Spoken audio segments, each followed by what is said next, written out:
To say this has been a bad week for Donald Trump, I think would probably be the understatement of the century.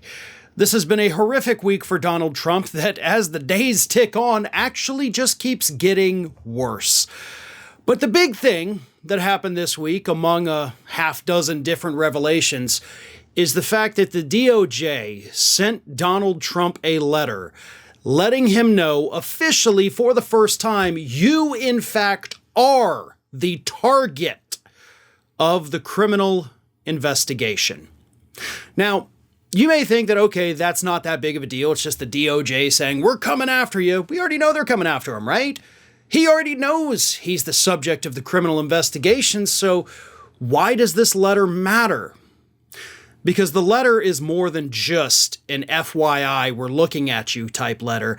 The letter is basically the first step that happens prior to indictments coming down. It's also a very clear indication to Donald Trump and his legal team that whatever it is they begged the DOJ to do when they met with them on Monday didn't work. And it's a clear message that we are not going to go easy on you. We're not going to handle you with kid gloves. We are, in fact, going to treat you just as we would treat any other person that we are criminally investigating. So is the letter a big deal? No. It is the biggest deal that Donald Trump has faced so far in the ongoing Jack Smith investigation.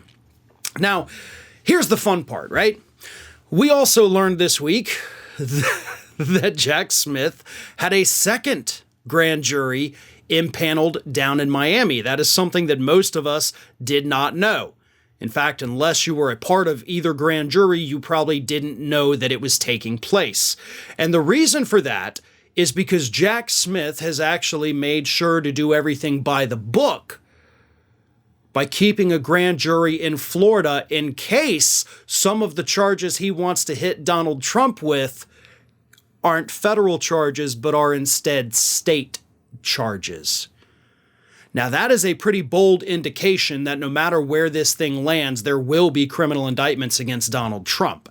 Now, for the state part, of course, we're talking about a jurisdiction where Donald Trump's favorite judge, the one he used to get the special master appointed, there's a good chance she might be the one overseeing that.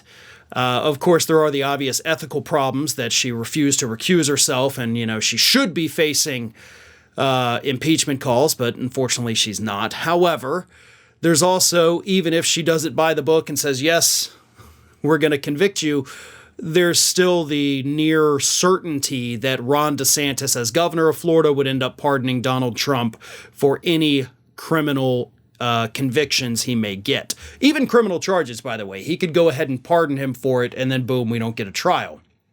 And I got to tell you, that's probably what Ron DeSantis wants more than anything, because that would be Ron DeSantis swooping in to save Donald Trump's behind, showing MAGA world, look, I got your back, I saved your guy, he's a criminal, but I saved him.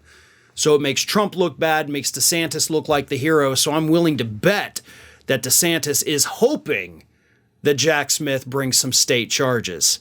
So we'll see how this thing plays out. Of course, we've got reports every day like indictments could come as soon as tomorrow. And then the next day, well, then they may come tomorrow. We don't know. As you're watching this, the indictments may come down. As I'm sitting here talking, we may be getting indictments. But I think the moves from the DOJ just this week alone prove that we will be getting indictments. We don't know when, hopefully soon. But at this point, it is pretty much a certainty that Trump is going to be indicted by the DOJ. Hey everyone, this is Aspen. And did you know that for the low cost of $0 per day, you can subscribe to the Fair and Balanced YouTube channel? We also encourage you to like, comment, and share. But again, click that subscribe button and help Aspen not be so grumpy.